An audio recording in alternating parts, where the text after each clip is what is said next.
Hello दोस्तों, आप सभी का स्वागत है आपके अपने चैनल स्ट्रगल पॉइंट में। तो दोस्तों, यह बिहार बोर्ड क्लास 8 का मैथ का अध्याय 3 का पहला वीडियो है, यानी पार्ट 1 वीडियो है। अध्याय 3 का पार्ट 1 वीडियो है जिसमें इस अध्याय को शुरू करेंगे। ठीक है, अध्याय का नाम है ज्यामितीय आकृतियों की समझ, जिसको इंग्लिश में कहते हैं अंडरस्टैंडिंग ऑफ ज्योमेट्रिकल शेप्स।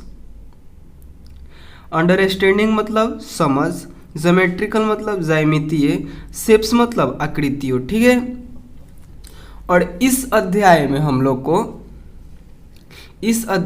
लोग को बहुभुज के बारे में पढ़ना है। ठीक है, प्रश्नावली 3.1 में भी और प्रश्नावली 3.2 में भी बहुभुज के बारे में पढ़ना है।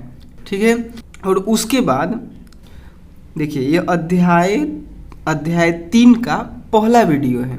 अध्याय 3 का पहला वीडियो है, यानी पार्ट 1 वीडियो है, जिसमें हम लोग प्रश्नावली 3.1 है, ये जो प्रश्नावली 3.1 है इसको हल करेंगे। ठीक है, इसको हल करेंगे, लेकिन इससे पहले इन सभी टॉपिक को पढ़ेंगे, उसके बाद हल करेंगे। ठीक है, नहीं तो आपको समझ में नहीं आएगा उसको जब हम लोग हल करेंगे। ठीक है, उससे पहले, उसको हल करने से पहले इतना बातें आपको पता होना चाहिए, जैसे कि आकृतियाँ, सरल आकृति क्या होता है, सरल और बंद आकृति क्या होता है, और सरल और खुली आकृति क्या होता है, इसके बारे में पता होना चाहिए। बहुभुज क्या होता है, भुजा, शीर्ष और कोण क्या होते हैं, बहुभुज का नामकरण कैसे करते हैं, बहुभुज का विकर्ण क्या होता है, बहुभुज का अभ्यंतर एवं बहिर्भाग क्या होता है, बहुभुज के कुछ प्रकार जैसे उत्तल बहुभुज, अवतल बहुभुज, ये सब क्या होते हैं। फिर सम बहुभुज क्या होता है, बहुभुज के अंतः कोणों का योग कितना डिग्री होता है। ठीक है, और बहुभुज के बाह्य कोणों का योग कितना डिग्री होता है। ये सब को पढ़ने के बाद प्रश्नावली 3.1 को हल करेंगे तो आप लोग को अच्छे तरीके से समझ में आएगा। ठीक है, तो आप लोग वीडियो को शुरू से अंत तक देखिएगा। ठीक है, तो चलिए हम लोग सबसे पहले समझते हैं कि ये आकृतियाँ होता क्या है। ठीक है, देखिए, अगर आपसे हम कहें कि अपना पेंसिल या फिर कलम लेकर अपने कॉपी पर रखें, ठीक है, और उसको जैसा मन करे आप वैसे रेखा खींचिए। जैसे यहाँ पे हमने रख दिया और मन किया तो हमने ऐसे खींच दिया, फिर यहाँ पे रखें, फिर ऐसे आकृति बना दिए। ठीक है, आपको कलम उठाना नहीं है। जैसे यहाँ से अगर हमको आकृति कोई बनाना है या फिर रेखा खींचना है, जैसे यहाँ से हमने ऐसे खींचा, तो इसको बनाने के लिए एक बार भी कलम नहीं उठाना है। ठीक है, तो अगर आपको हम ऐसे कह दें कि रेखा खींचिए, कलम रखिए और अपने मन से जो चाहे, जैसे मन करे वैसे आकृति या फिर रेखा बनाइए। ठीक है, तो आप ऐसे बना सकते हैं। हो सकता है कि आप ऐसे भी कर सकते हैं, ऐसे भी कर सकते हैं। ठीक है, या फिर आप ऐसे भी कर सकते हैं। ठीक है, या फिर आप ऐसे भी कर सकते हैं। ये जो आप बनाएं, जो रेखा खींचे, ये सब क्या है, आकृतियां है। ठीक है, और इसमें भी हम लोग को ये देखना है कि सरल कौन है, सरल और बंद आकृति कौन है, सरल और खुली आकृति कौन है। तो यहाँ पे देखिए, जो स्वयं को नहीं काटे, जो वैसी आकृति जो स्वयं को न काटती हो, तो वह क्या कहलाएगी, वह सरल आकृति कहलाएगी। तो यहाँ पे देखिए, तो कौन कौन स्वयं को नहीं काट रही है। तो देखिए यहाँ पे ये जो आकृति हम लोग बनाए हैं या रेखा खींचे हैं, तो ये स्वयं को काट रहा है, कहीं पे नहीं काट रहा है, तो ये क्या हो गया, सरल हो गया। और यह बंद है, चारों तरफ से बंद है, तो नहीं है, ऐसे करके ऐसे है केवल। अगर यही आकृति अगर ऐसे रहता, ऐसे करके ऐसे ये बंद रहता, तो ये क्या होता, सरल के साथ साथ बंद आकृति होता। लेकिन ये ऐसे है नहीं, ये सीधा ऐसे है, तो यानी यह खुला है। तो यह क्या हुआ, यह सरल और खुला आकृति हुई। ठीक है, सरल और खुली आकृति हुई। उसके आगे देखिए ये भी सरल है और खुली है, चारों तरफ से खुली है, तो ये भी क्या हुआ, सरल और खुली आकृति हुआ। ये भी क्या हुआ, ये भी चारों तरफ से खुला है और अपने आप को कहीं नहीं काट रहा है, तो ये भी सरल और खुली आकृति हुई। ठीक है, इसको पहचान गए। और यहाँ पे देखिए ये भी ऐसे है, यानी ये अपने आप को कहीं भी नहीं काट रहा है और एक साइड से खुला है, इधर से एक और लाइन रहता तो ये बंद हो जाता। तो ये भी क्या हुआ, ये भी हुआ सरल और खुली आकृति। ठीक है, उसके बाद देखिए इसको देखिए, ये क्या है कि इधर से आया है और यहाँ पे काट कर इधर चल गया है, तो यह क्या हो गया है, यह सरल आकृति नहीं होगा क्योंकि ये स्वयं को काट रहा है। तो इसको आप लोग लिखिएगा कि सरल नहीं है। ठीक है, यह सरल आकृति नहीं है। उसके आगे देखिए यहाँ पे ये स्वयं को यानी अपने आप को कहीं भी नहीं काट रहा है और चारों तरफ से बंद है, तो यह कौन सा आकृति हुआ, यह सरल तो है क्योंकि यह अपने आप को नहीं काट रहा है। देखिए यहाँ पे ये मिल रहा है, काट नहीं रहा है, मिल रहा है, यानी यह सरल और बंद आकृति है। सरल और बंद आकृति। यहाँ पे देखिए ये स्वयं को काट रहा है, तो क्या है, ये सरल नहीं है। तो आप लोगों ने यहाँ पे आकृति को समझ लिया। फिर सरल आकृति क्या होता है, सरल और बंद आकृति क्या होता है, सरल और खुली आकृति क्या होता है, ये सब समझ लिए। ठीक है, ये ज़रूरी था क्योंकि जब आप प्रश्नावली 3.1 को हल कीजिएगा तो इस सभी बातों की वहाँ पे जरूरत पड़ेगी। ठीक है, उसके बाद अब हम लोग समझेंगे कि ये बहुभुज क्या होता है। ठीक है, तो देखिए उसका हम यहाँ पे डेफिनेशन लिख कर लाए हैं। ठीक है, तो यहाँ पे देखिए कि रेखाखंडों की सहायता से बनी सरल एवं बंद, रेखाखंडों की सहायता से बनी सरल एवं बंद आकृतियां बहुभुज कहलाती है। ठीक है, यहाँ पे देखिए सरल एवं बंद आकृतियां, आपको हम बता दें कि सरल और बंद आकृति क्या होता है। यानी यहाँ पे देखिए सरल और बंद आकृति है, तो इसको हम एक बहुभुज कह सकते हैं, तो बिल्कुल कह सकते हैं, यह एक बहुभुज भी है। ठीक है, और बहुभुज के उदाहरण क्या होगा, तो देखिए यहाँ पे कह रहा है कि रेखाखंडों की सहायता से बनी, मतलब ये रेखा हुआ, यहाँ पे समझिए ये रेखा हुआ, इसकी सहायता से बनी सरल होनी चाहिए, यानी वो स्वयं को नहीं काटनी चाहिए, एवं बंद होना चाहिए, तो वह आकृति बहुभुज कहलाएगा। जैसे यहाँ पे 3 गो रेखाखंड है, 1, 2 और 3, तो इससे हमको आकृति बनाना होगा। तो हम क्या करेंगे, एक रेखा को लाएंगे यहाँ पे रख देंगे और ई वाला रेखा को लाकर यहाँ पे रख देंगे और ई वाला रेखा को लिया कर यहाँ पे रख देंगे, तो ये क्या बना, ये एक बहुभुज बना, सरल और बंद आकृति बना जो एक बहुभुज है। वैसे ही 4 गो अगर रेखा रहता, जैसे यहाँ पे 4 गो रेखा है, इससे हमको आकृति बनाना होता तो हम क्या करते कि एक रेखा को यहाँ पे लाते, यहाँ पे रख देते, एक रेखा को यहाँ पे रख देते, और ये 2 रेखा है तो एक इधर रख देते हैं और एक को इधर रख देते, तो यह जो आकृति बना ये भी एक बहुभुज है। ठीक है, तो उदाहरण में आप लोग इन दोनों आकृति को भी बना सकते हैं, जैसे यहाँ से यहाँ से यहाँ से खींच दिए तो क्या हुआ, एक बहुभुज बना। जैसे एक और बना सकते हैं ऐसे करके, ये भी क्या है, ये भी एक बहुभुज है। ठीक है, उसके बाद देखिए अब हम लोग को समझना है कि भुजा, शीर्ष और कोण क्या होता है। भुजा, शीर्ष और कोण क्या होता है, तो यहाँ पे देखिए ये जो रेखाखंड लेकर हम बहुभुज बनाएं, जो रेखाखंड लेकर 3 रेखाखंड लेकर ये बहुभुज बनाएं, तो ये जो रेखा होता है इसी को हम लोग भुजा बोलते हैं। ठीक है, इसी को हम लोग भुजा बोलते हैं। और देखिए ये जो रेखा दोनों जहाँ पे आके मिल रहा है इसको हम लोग शीर्ष बोलते हैं। यहाँ पे जो ये मिल रहा है इसको शीर्ष बोलते हैं। और फिर क्या था, कोण। तो ये जो दोनों ये 2 रेखाओं के बीच में जो यहाँ पे ये बन रहा है इसी को हम लोग कोण कहते हैं, यानी जहाँ पे दोनों रेखाएं मिलती है वहाँ पे कोण बनता है। ठीक है, और यह 2 प्रकार के होता है, एक अंतःकोण, एक बाह्य कोण। जैसे यहाँ पे ये रेखा मिल रही है तो इसके बाहर भी यहाँ पे कोण बनेगा। ठीक है, जिसको बाह्य कोण बोलेंगे। ठीक है, तो आप लोग ये भी समझ लिए। अगर आप लोग इसके बाद लिखना चाहें, अगर आप फेयर कर रहे होंगे तो आप लोग वहाँ पे ऐसे भी लिख सकते हैं, जैसे एक आकृति बना दीजिएगा, जैसे इसी को बना दीजिएगा, ठीक है, और उसमें इसको दर्शा दीजिएगा, यानी इसको दर्शाना है आपको। ये क्या है? ये है भुजा, ठीक है। तो ये क्या है? ये भुजा है। और ये देखिए, ये भुजा और ये भुजा जहाँ मिल रहा है इसको बोलते हैं शीर्ष। क्या बोलते हैं? शीर्ष, यानी ये हुआ शीर्ष। और देखिए कोण किसे बोलते हैं? तो ये दोनों भुजाओं के बीच में जो झुकाव होता है, यानी दोनों ये रेखा के बीच में जो झुकाव होता है, इसको हम लोग क्या बोलते हैं? इसको हम लोग कोण बोलते हैं, ठीक है। तो ये तीनों बात आप समझ गए। देखिए अगर आप लोग फेयर बना रहे होंगे तो सबसे पहले आप लोग इसको लिखिएगा, ठीक है, क्योंकि जब भी आप फेयर की कॉपी खोलें तो आपको सबसे पहले पता चल जाएगी सरल और बंद आकृति क्या होता है, ठीक है। उसके बाद बहुभुज के बारे में लिखिएगा, जो कि यहाँ पे हमने बताया।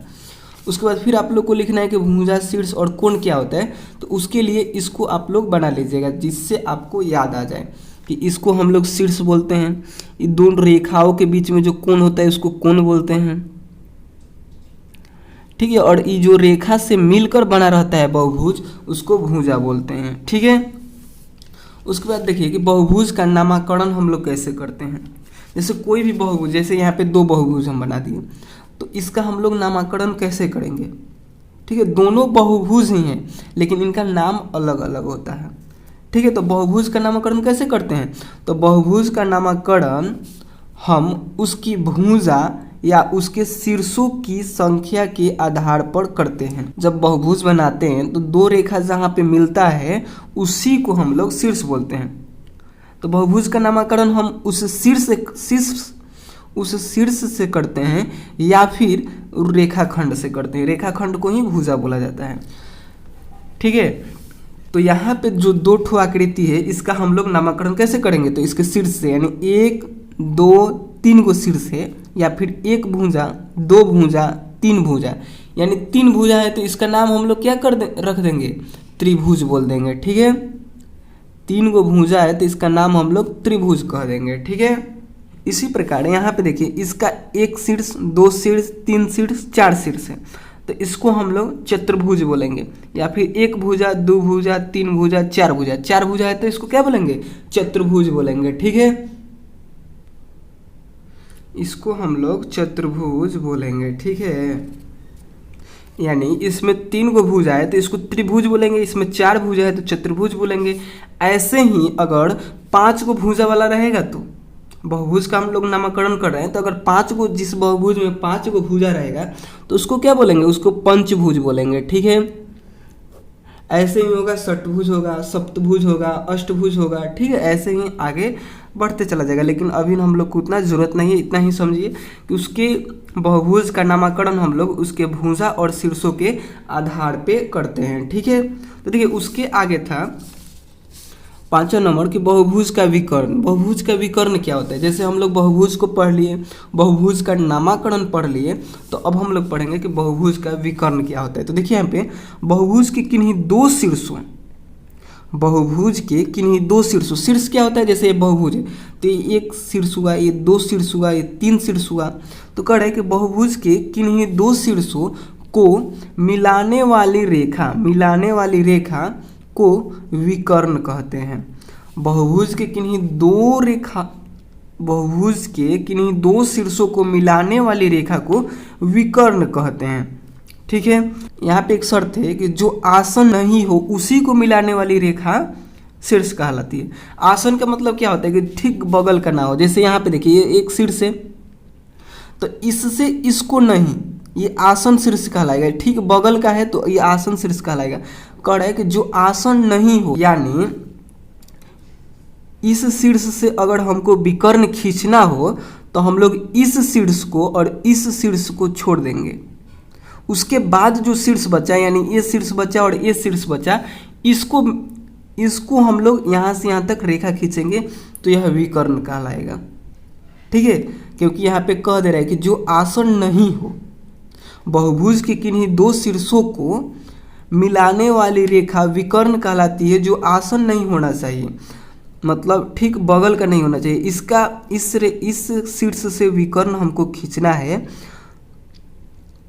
इस शीर्ष से अगर हमको विकर्ण खींचना है तो दो शीर्ष को मिलाएंगे तो विकर्ण होगा, लेकिन इन दोनों शीर्ष को छोड़कर इन्हें यहाँ से यहाँ मिला देंगे तो फिर भुजा ही हो जाएगा, ठीक है। तो इसलिए इसको छोड़कर जब हम लोग मिलाएंगे तो एक शीर्ष यहाँ पे बनेगा, सॉरी एक विकर्ण यहाँ पे बनेगा, फिर दूसरा विकर्ण यहाँ पे बनेगा, ठीक है। उसके अलावा आप विकर्ण नहीं खींच सकते। और फिर इस शीर्ष से खींचेंगे यानी यहाँ से, तो यहाँ से जब खींचेंगे तो यहाँ से यहाँ तक नहीं खींच सकते आप, इसको और इसको छोड़कर, तो इसको छोड़ेंगे तो यहाँ पे एक हो जाएगा, एक विकर्ण और एक विकर्ण यहाँ पे हो जाएगा, ठीक है। उसके बाद देखिए यहाँ से फिर खींचेंगे तो यहाँ से एक तो खींचा चुका है और इधर हम खींच नहीं सकते, इधर हम खींच नहीं सकते, तो एक यहाँ पे खींचेंगे, ठीक है। उसके बाद यहाँ से भी अब हम विकर्ण नहीं खींच सकते क्योंकि ये पहले से ही दो विकर्ण खींचे जा चुके हैं, ठीक है। तो देखिए ये जो हम बाद में जो रेखा खींचे यह क्या कहलाएगा, यह विकर्ण कहलाता है, ठीक है। उसके बाद देखिए यहाँ पे देखिए चतुर्भुज है, इसमें भी हम लोग विकर्ण खींच के देखते हैं। तो देखिए एक शीर्ष यह है, एक शीर्ष यह है, एक शीर्ष यह है, एक शीर्ष यह है, यानी इसमें भी 4 ठो शीर्ष है।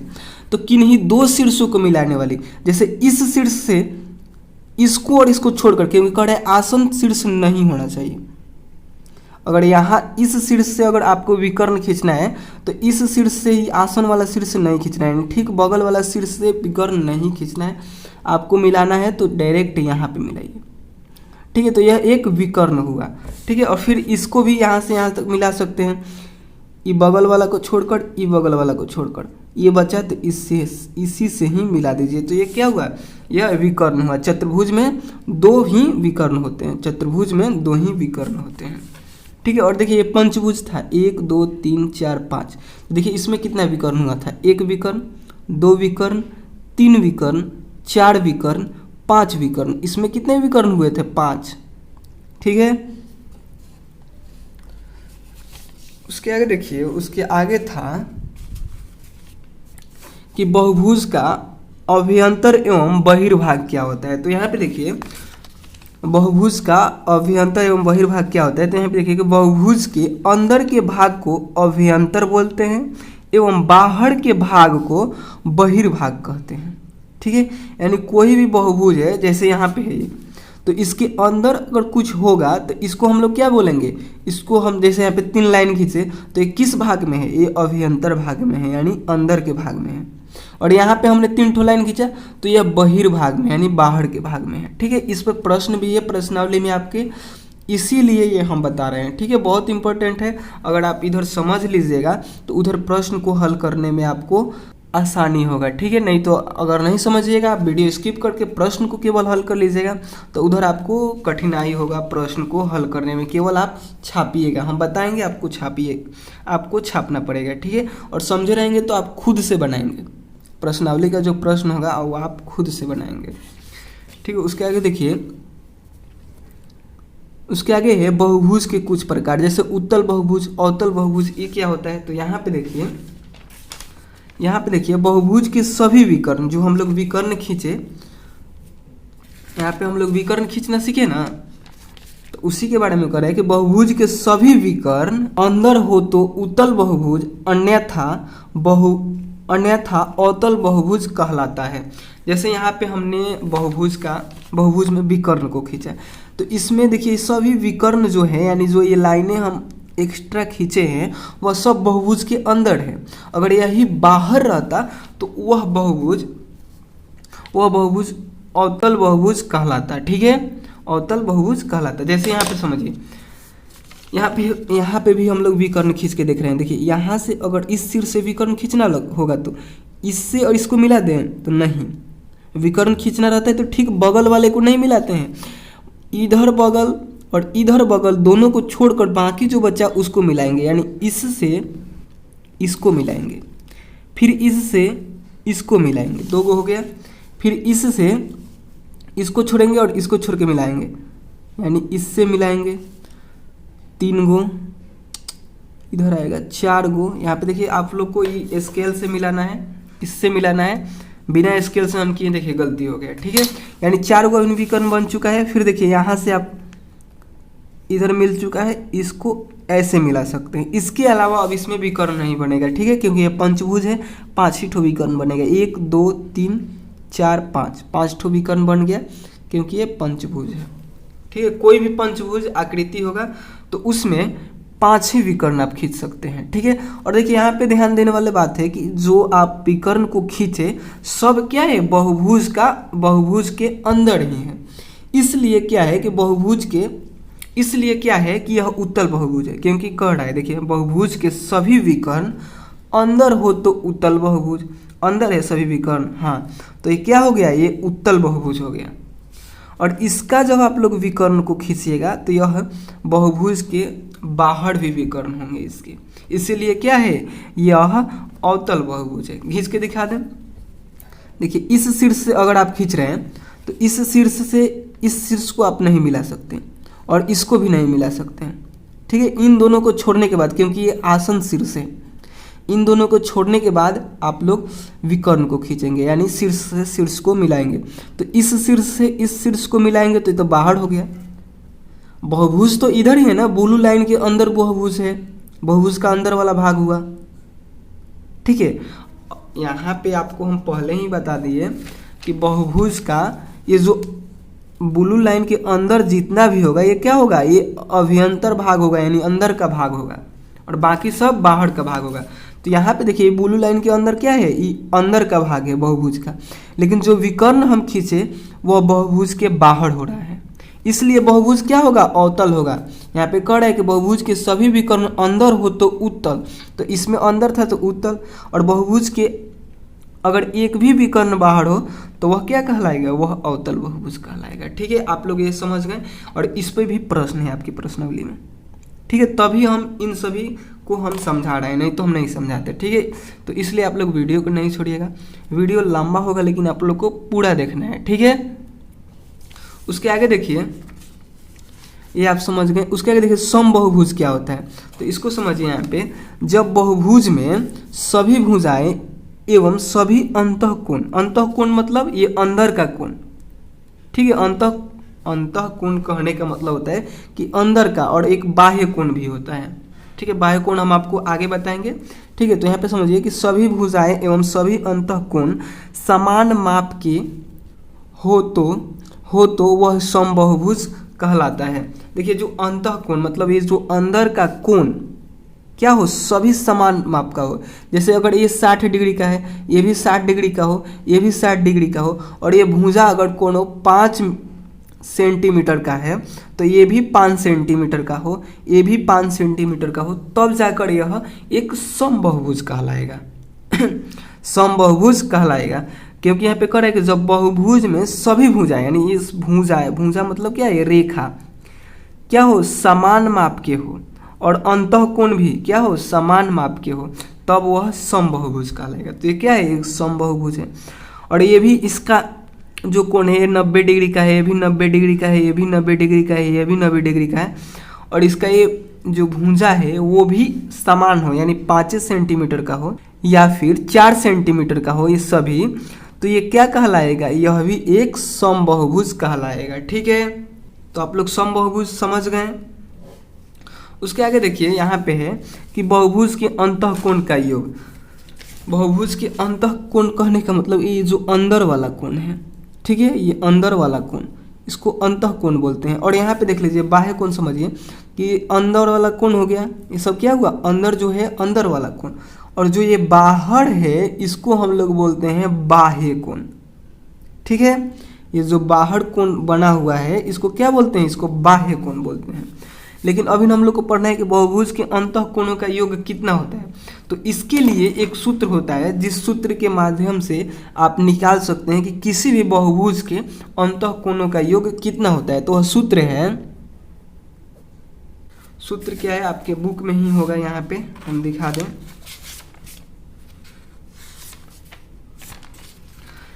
वैसे होता है 2 इंटू n-2 इंटू 90 डिग्री होता है, ठीक है। ये सूत्र है, यहाँ पे हम आपको बुक में भी दिखा दें।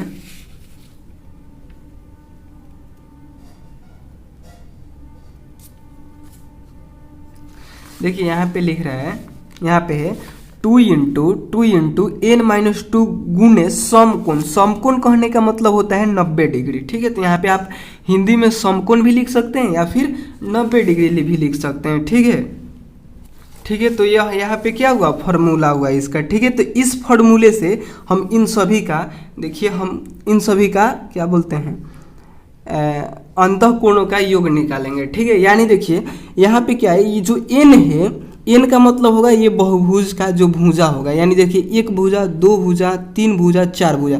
तो यहाँ पे एन के स्थान पे हम लोग 4 को रखेंगे। ठीक है, तो देखिए यहाँ पे एक रफ पेज ले लें हम।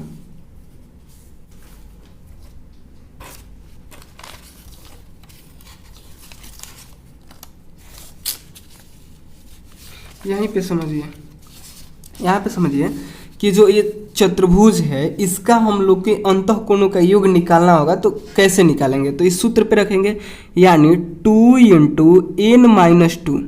ठीक है, 2 into N minus two into 90 degree. ठीक है, इस फॉर्मूला पे अब हम लोग को क्या भरना है, केवल हम लोग को निकालना क्या है, हम लोग को यहाँ पे निकालना है चतुर्भुज का। तो हम लोग क्या भरेंगे, एन के स्थान पे चतुर्भुज भर देंगे, चतुर्भुज का भुजाओं की संख्या भर देंगे। यानी 2 गुने, इंटू मतलब गुने, तो 2 गुने 4, चतुर्भुज है तो 4, पंचभुज रहेगा तो 5। ठीक है, तो चतुर्भुज है तो 4 माइनस 2 गुने 90 डिग्री, फिर बराबर का चिन्ह। और देखिए 4 में से 2 को घटाएंगे तो कितना हो जाएगा, 2, और 2 में 2 से गुना करेंगे तो 4, 4 गुने 90 डिग्री, और 90 डिग्री में 4 से गुना करेंगे तो 360 डिग्री होगा। यानी जो ये चतुर्भुज है इनके चारों कोणों का योग कितना होता है, 360 डिग्री होता है।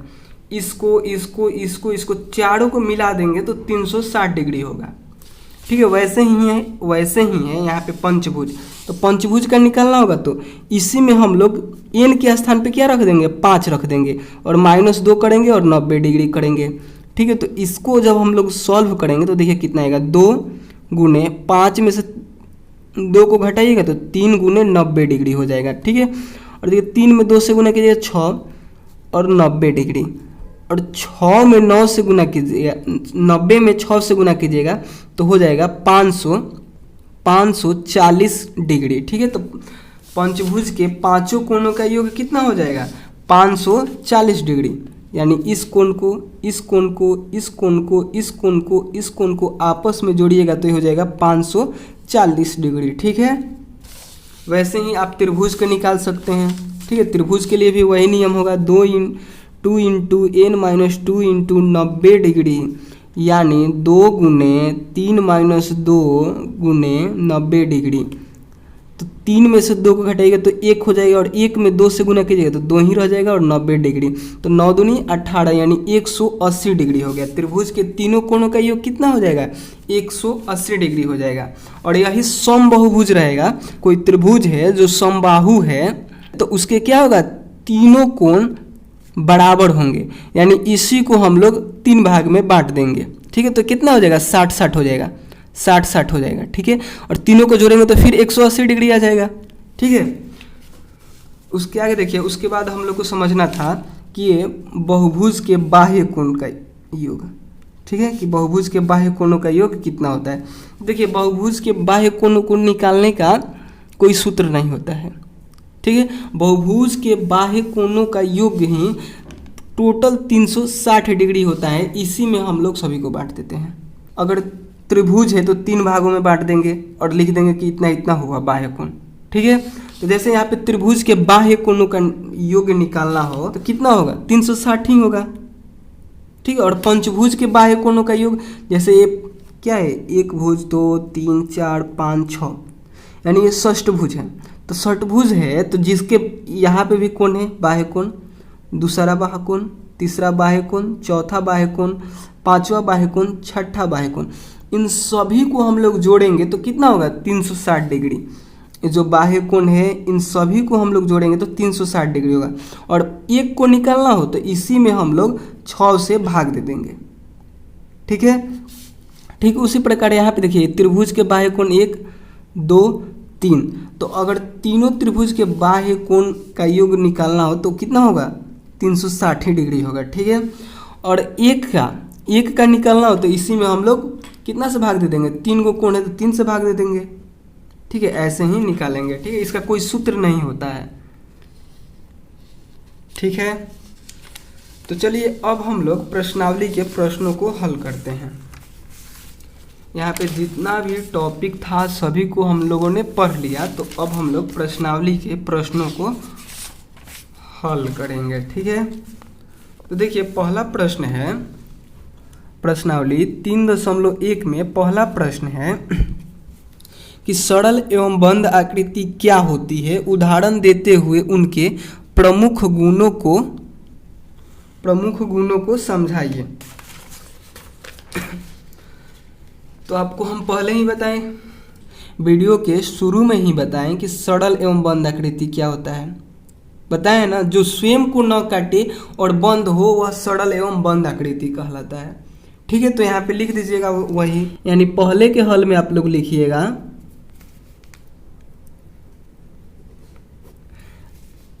ऐसी आकृति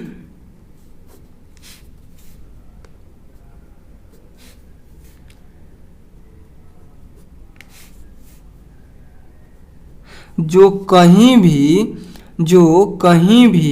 ऐसी आकृति जो कहीं भी स्वयं को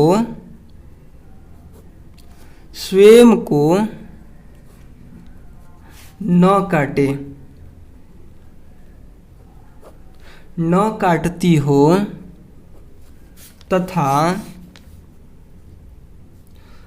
काटती हो तथा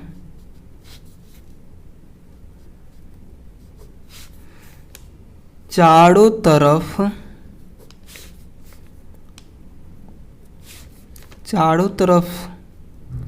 से बंद हो, वे सरल एवं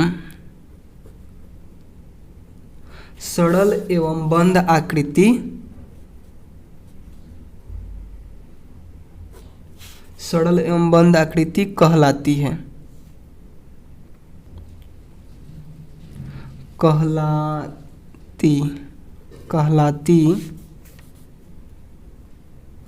है,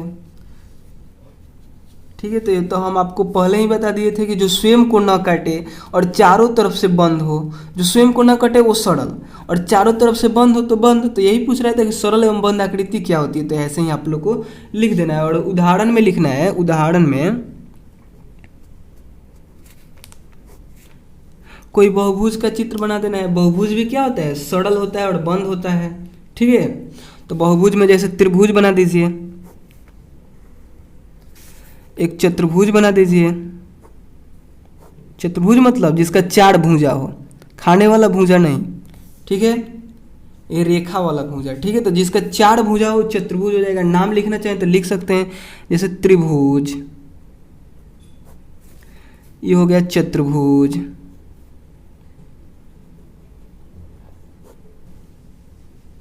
ठीक है। ये क्या होगा, चतुर्भुज। और क्या पूछ रहा था यहाँ पे, और कुछ पूछ रहा था। यहाँ पे पूछ रहा था कि उसके प्रमुख गुणों को समझावें। जैसे उसके गुण क्या हो सकते हैं, तो गुण में आप यहाँ पे लिख दीजिएगा। गुण में यह बंद क्षेत्रफल का निर्माण करती है, ठीक है। ये जो आकृति है यानी सरल और बंद है, तो क्या है, बंद क्षेत्रफल का निर्माण करती है।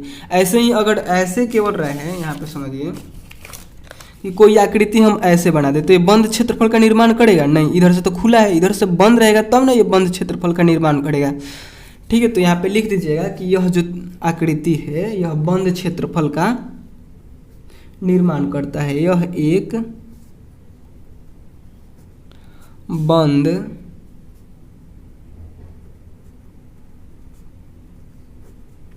क्षेत्रफल का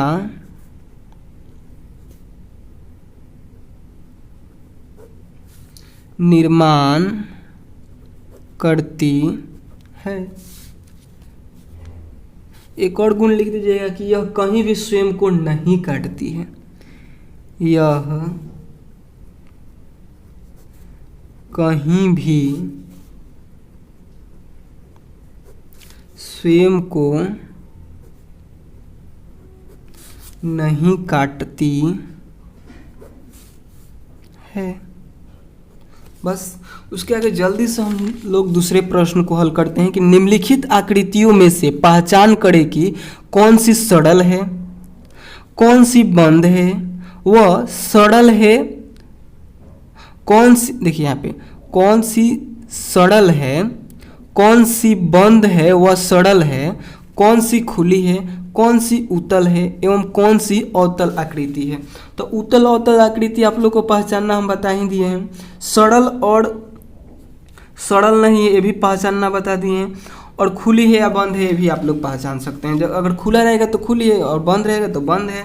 ठीक है, तो देखिए इसको आप लोग तो खुद ही कर सकते हैं, लेकिन फिर भी हम यहाँ पे बताएंगे। ठीक है, ऐसा बात नहीं है कि नहीं बताएंगे, सभी प्रश्नों को बताएंगे। ठीक है, लेकिन आपको एक बार कोशिश जरूर करना है। ठीक है, तो वीडियो को रोकिए और पहचान कीजिए इसमें से, उसके बाद वीडियो को फिर प्ले कीजिएगा। ठीक है, देखिए ये जो आकृति है ये चारों तरफ से बंद है और स्वयं को भी कहीं नहीं काट रहा है। स्वयं को काट रहा है नहीं, तो स्वयं को नहीं काट रहा है। तो जो एक नंबर आकृति है, दूसरका का एक नंबर आकृति है, इसको आप लोग क्या लिखिएगा कि सरल, क्योंकि ये स्वयं को नहीं काट रही है। उसके साथ साथ यह बंद भी है तो लिखिएगा बंद। ठीक है, और देखिए यह उत्तल है या फिर अवतल ये भी बताना है। तो देखिए इसका जो विकर्ण होगा सभी क्या होगा, सभी इसका विकर्ण जो होगा इस बहुभुज के अंदर ही होगा। ठीक है, तो इसलिए यह क्या है, यह उत्तल आकृति है। ठीक है, जो कि हम आपको वीडियो के पहले ही बता दिए कि कैसे पहचान करेंगे उत्तल या अवतल। ठीक है, तो अगर शुरू से आप वीडियो देखे होंगे तो आप लोग को समझ में आ गया होगा। ठीक है, तो हम दोबारा नहीं बताएंगे, नहीं तो फिर वीडियो लंबा होगा। तो इसके आगे आप लोग लिखिएगा कि सरल, बंद एवं क्या है, उत्तल आकृति है।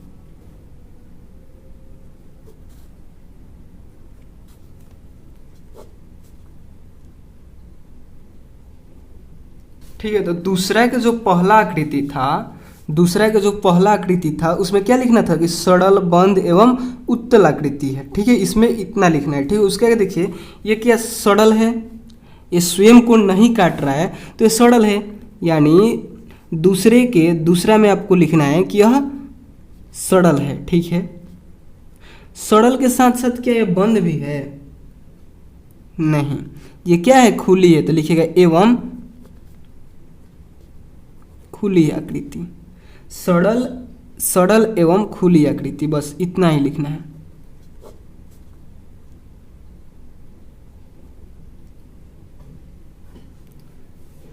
उसके आगे देखिए ये क्या है, यहाँ पे ध्यान दीजिए, ये स्वयं को काट रहा है तो ये क्या हो गया, यह हो गया कि सरल आकृति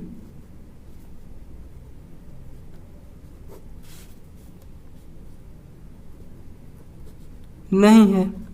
ठीक है, देखिए ये स्वयं को काट रहा है इसीलिए क्या ये सरल आकृति नहीं है, और जब सरल आकृति है ही नहीं तो खुला, बंद, उत्तल अवतल नहीं बताना है आपको। ठीक है, तो आप लोग सबसे पहले इस चित्र को बनाइएगा। ठीक है, उसके नीचे ये सब आपको लिखना है। ठीक है, हम चित्र को नहीं बना रहे हैं, नहीं तो फिर वीडियो लंबा होगा। ठीक है, उसके बाद देखिए इसको, देखिए ये क्या सरल है, तो बिल्कुल सरल है क्योंकि ये खुद को नहीं काट रहा है।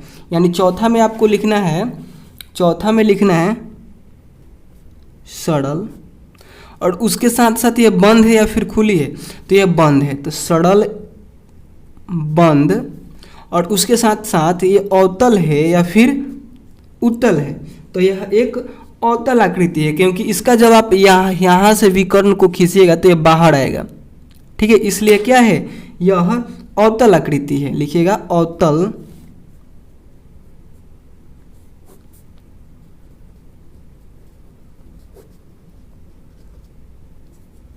ठीक है, ये सरल, बंद एवं अवतल आकृति है। ठीक है, तो उसके आगे देखिए तीसरा प्रश्न को अब हम लोग हल करेंगे। तो तीसरा प्रश्न में है, नीचे दिए गए बहुभुज का नाम लिखिए। ये जो नीचे यहाँ पे बहुभुज दिया गया है इसका नाम लिखिए तथा इसके संभावित विकर्ण खींचिए।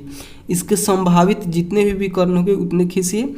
विकर्णों की संख्या कितनी है, और विकर्णों की संख्या कितनी है ये बताइए। ठीक है, तो हमने इसका फोटो यहाँ पे बना लिया है और यहाँ पे ही हम विकर्ण को खींचकर दिखा दे रहे हैं। ठीक है, तो सबसे पहले क्या था, बहुभुज का नाम बताना था, ठीक ना। यहाँ पे करें बहुभुज का नाम। तो बहुभुज में देखिए कितना भुजा है या फिर रेखा है। तो देखिए 1 भुजा, 2 भुजा, 3 भुजा, 4 भुजा, 5 भुजा, 6 भुजा। कितना है, 6 भुजा है। कच्ची का भुजा है, मकई का भुजा कच्ची का है, तो ये रेखा को ही भुजा बोलते हैं, मकई का भुजा नहीं, ठीक है। तो इसमें कितना भुजा है, 6 गो है, तो इसका नाम हो जाएगा षटभुज, ठीक है। तो यहाँ पे लिख दीजिएगा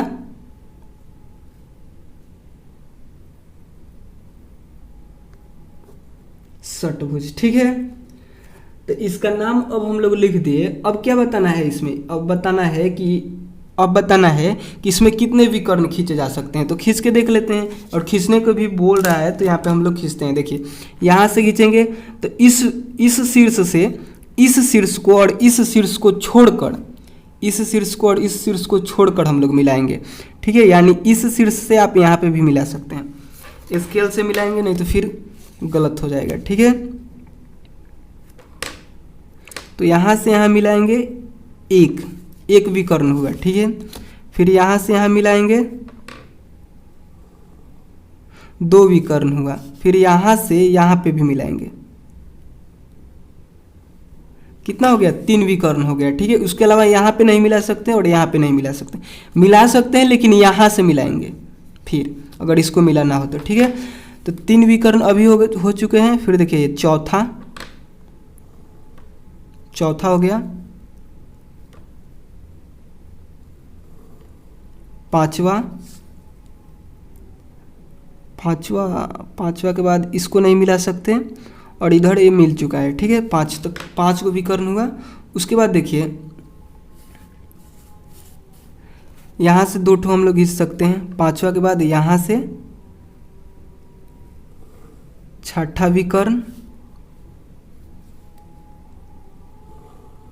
7वां विकर्ण, 8वां विकर्ण। उसके अलावा यहाँ से 1 विकर्ण खींचेंगे, 9वां विकर्ण। 9 विकर्ण हो चुका। अब इसके अलावा आप कहीं से भी एक भी विकर्ण नहीं खींच पाएंगे, ठीक है। तो इसके यानी ये जो षटभुज है, तो इसमें कितने विकर्ण खींचे जा सकते हैं, तो 9, ठीक है। तो यहाँ पे 9 आपको लिख देना है। इसको भी आप लोग को जो कॉपी होगा फेयर का कॉपी, वहाँ पे लिखना है, ठीक है। नहीं कि ऐसा नहीं करना है कि पेज फाड़ के लिख देना है, बस ऐसे नहीं करना है। सबसे पहले प्रश्न को लिखना है, इस फोटो को बनाना है। फिर बहुभुज का नाम पूछ रहा था, यहाँ पे देखिए बहुभुज गलत लिखे हैं, यहाँ पे ह छूट चुका है। बहुभुज आप लोग को लिखना आता है ना, ऐसे लिखिएगा बहुभुज, बहुभुज, ठीक है। बहुभुज का नाम क्या है, बहुभुज का नाम षटभुज है, ठीक है। तो सबसे पहले आपको प्रश्न लिखना है, फिर इस फोटो को बनाना है, उसके बाद इस सब को लिखना है, ठीक है। और कॉपी में ही लिखना है, पेज फाड़ के नहीं लिखना है। उसके आगे देखिए नीचे चौथा नंबर प्रश्न है, नीचे के चित्र में कुछ कारें खड़ी हैं, बीच में चौकोर आकार का मैदान है। बताइए कि कितनी कार बहुभुज मैदान के अभ्यंतर भाग में है, कितनी बहिर्भाग में है, ठीक है। तो आप लोग को ऐसे फोटो बना लेना है, ठीक है। और उसके बाद आपको यहाँ पे यही बताना है कि अंदर कितना है, बहुभुज है, इसके अंदर कितना कार है और बाहर कितना कार है। अभ्यंतर मतलब अंदर, जो कि हम पहले ही बता चुके हैं, ठीक है। जैसे यहाँ पे कारें हैं, ऐसे बनाया गया है, इसके अंदर कुछ कारें हैं,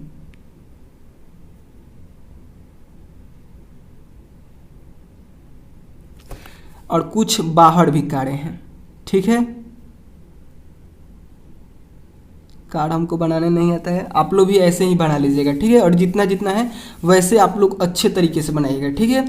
और बताना है कि अभ्यंतर भाग में यानी अंदर कितने कारे हैं, तो 1 2 3 4 5 गो कारे हैं, ठीक है। तो ऐसे चित्र बनाने के बाद, इस प्रश्न को लिखने के बाद इस चित्र को बनाइएगा, और चित्र के नीचे लिखिएगा अभ्यंतर भाग, अभ्यंतर, और फिर नीचे लिखिएगा उसके बहिर्भाग,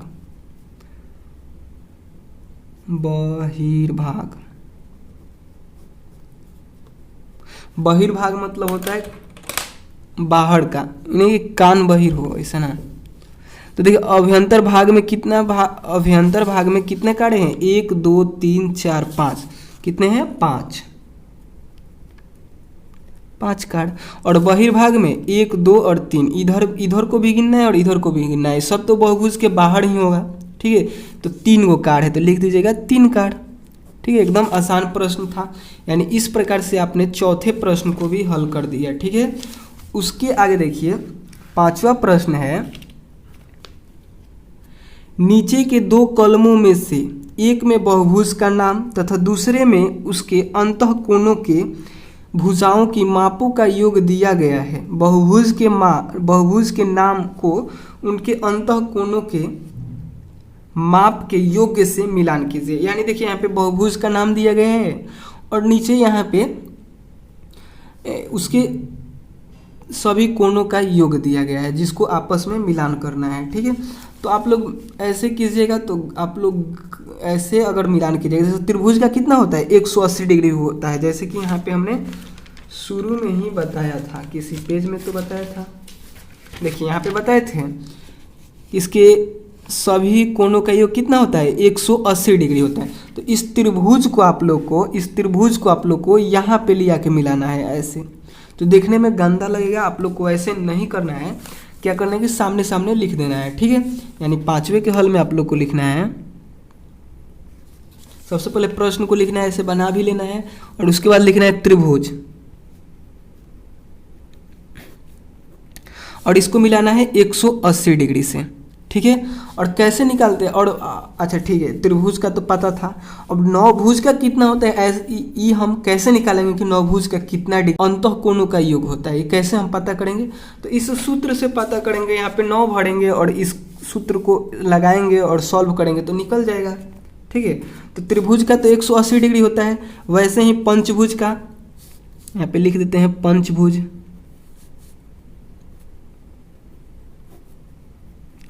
उसके आगे है सप्तभुज,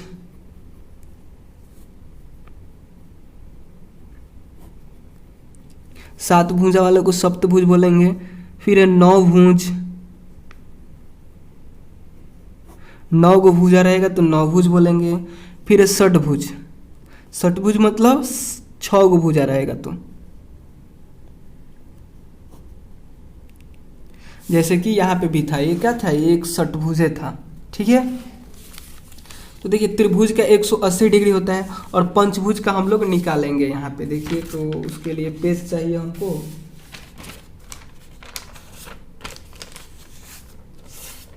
देखिए यहाँ पे पंचभुज का हम लोग निकालते हैं। सूत्र क्या है, तो सूत्र है 2 × n - 2 × 90 डिग्री।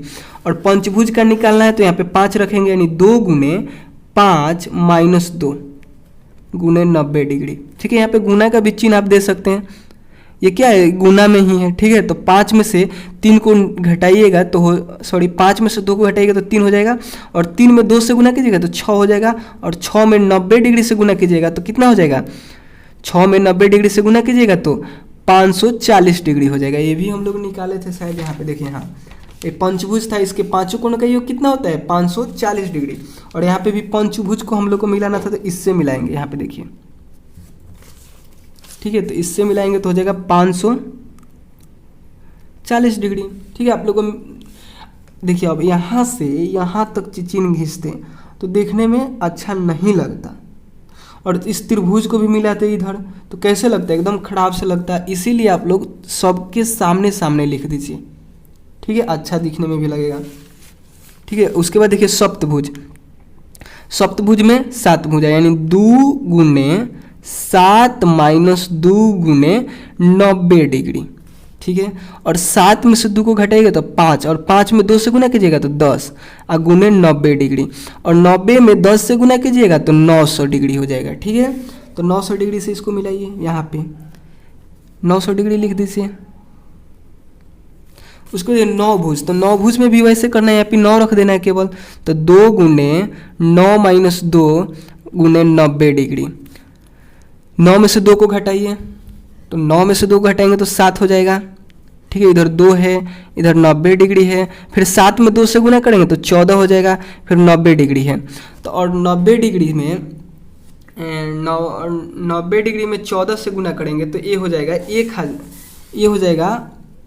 1260। इससे मिलाएंगे, ठीक है। जब इसको गुना कीजिएगा तो हो जाएगा 1260 डिग्री। तो इसी से हम लोग इसको मिलाएंगे, ठीक है, 1260 डिग्री। उसके बाद है षटभुज। तो षटभुज में भी वैसे करेंगे, यानी 2 गुने षटभुज में 6 गो भुजा, तो 6 माइनस 2 गुने 90 डिग्री। 6 में से 2 घटाएंगे तो 4 हो जाएगा, और इधर 2 है ही, इधर 90 डिग्री है। 4 में 2 से गुना करें तो 8, इधर 90 डिग्री, और 9 8 72 यानी 720 डिग्री हो जाएगा, ठीक है। और 720 डिग्री यहाँ पे है, इससे मिला दीजिए 720 डिग्री, ठीक है। लेकिन आप लोग को मिलान मत कीजिएगा, ऐसे ही लिखिएगा, अच्छा भी लगेगा दिखने में।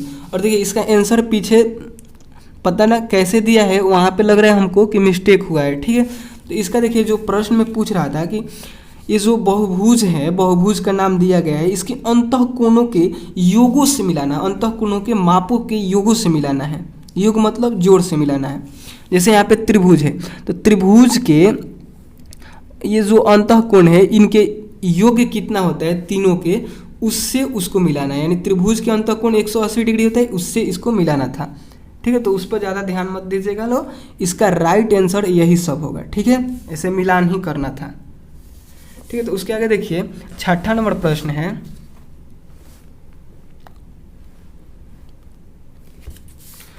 कि एक बहुभुज के अंतः कोणों के मापों का योग 540 डिग्री है, उसमें कितनी भुजाएं हैं बताइए।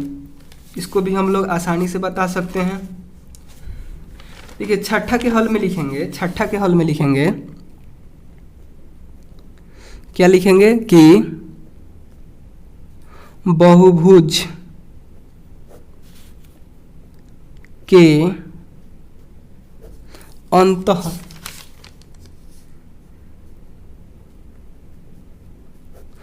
कोणों के मापों का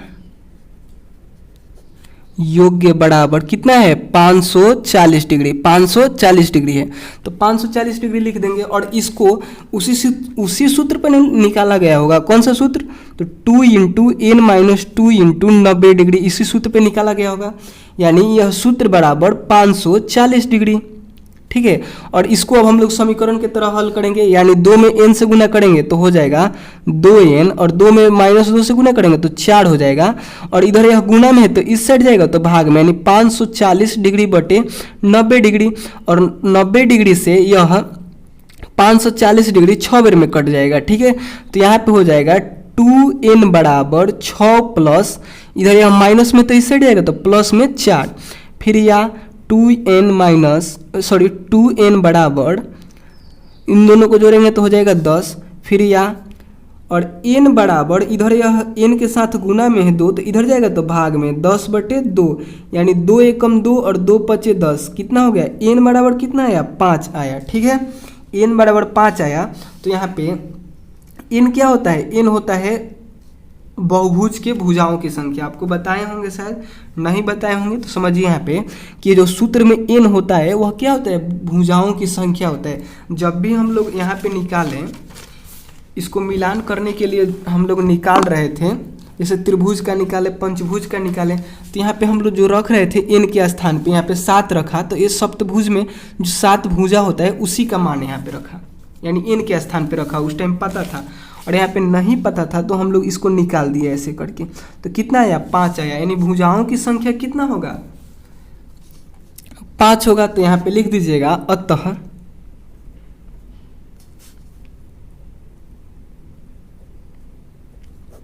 बहुभुज में 5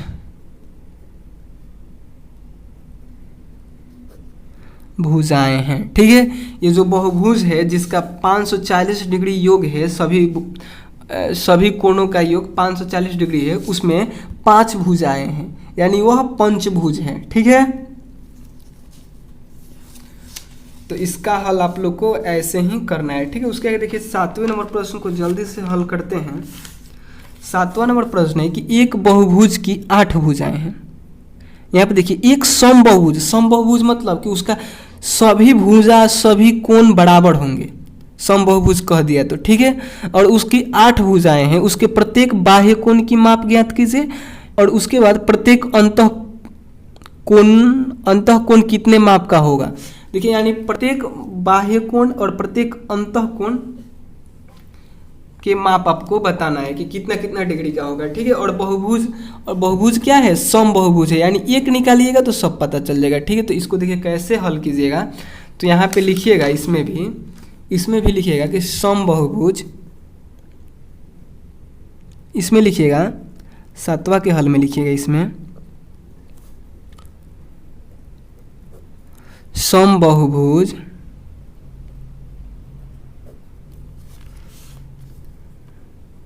की भुजाओं, सम बहुभुज की भुजाओं की संख्या कितना दिया है, 8 है, तो 8 लिख दीजिए। उसके बाद बहुभुज के बाह्य कोण का योग कितना होता है, हम पहले ही बताए थे। यहाँ पे आप लोग को हम बताए थे, कहाँ पे बताए थे, हाँ यहाँ पे बताए थे कि बहुभुज के बाह्य कोणों का योग कितना होता है, 360 डिग्री। तो यहाँ पे लिखिएगा कि बहुभुज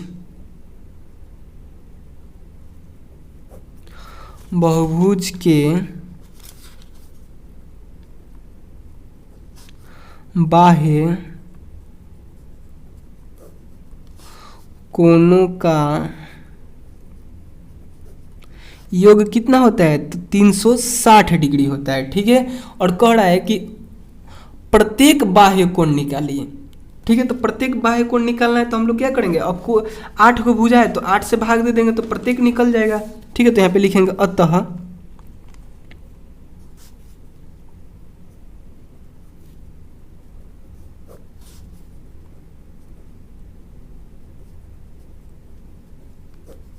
प्रत्येक बाह्य कोण बराबर 360 डिग्री बटे 8, यानी देखिए सम बहुभुज है तो प्रत्येक कोण बराबर ही होगा। सम बहुभुज है तो उसके अंदर का और बाहर का कोण और भुजाएं सब बराबर होता है, तो एक को निकाल दीजिएगा तो सब पता चल जाएगा, ठीक है। यानी जब 360 डिग्री में 8 से भाग दीजिएगा तो यह कटेगा 45 बेर में, ठीक है, यानी 45 डिग्री आएगा, ठीक है। तो ये जो 45 डिग्री आया है यह क्या होगा, सभी बाह्य कोण हो जाएंगे, ठीक है।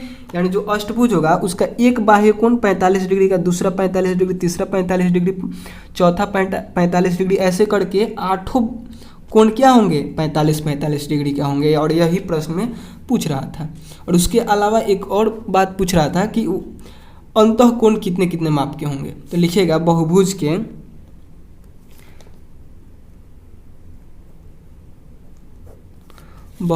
के अंतः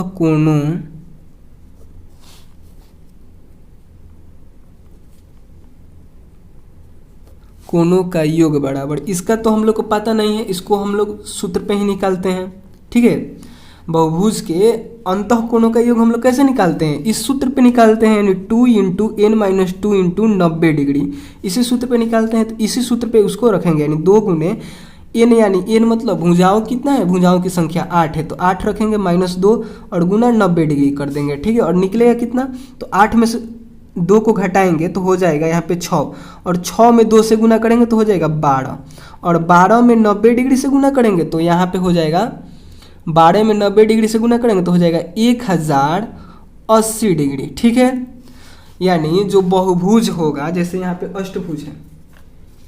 अष्टभुज है तो इसके अंदर के ये पूरे कोणों का योग कितना हो गया, 1080 डिग्री, 1080 डिग्री। देखिए ये अष्टभुज है, यानी 8 भुजा है, 1 2 3 4 5 6 7 8, ये अष्टभुज हो गया। तो इसके जब हम ये निकालें, इस सूत्र से निकालें, तो ये पूरा कोणों का योग निकल चुका है। और ये क्या है, ये बोल दिया है कि सम बहुभुज है, यानी सभी कोण, ये कोण, ये कोण, ये कोण, ये कोण, ये कोण, ये कोण, ये कोण, ये कोण, यानी 8 कोण आपस में क्या है, बराबर है। और 8 भुजाएं भी बराबर हैं क्योंकि सम बहुभुज है। तो हम लोग क्या करेंगे, प्रत्येक यानी एगो ये कोण निकालने के लिए क्या करेंगे, 8 से इसी में हम लोग भाग दे देंगे, यानी लिखेंगे अतः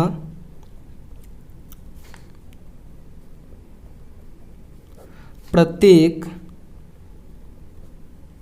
अंतःकोण बराबर, प्रत्येक अंतःकोण बराबर 1080 डिग्री में हम लोग 8 से भाग दे देंगे। और जब इसको कटाएंगे 8 से तो यह कट जाएगा 135 डिग्री से। यानी कितना हो गया, 135 डिग्री इसका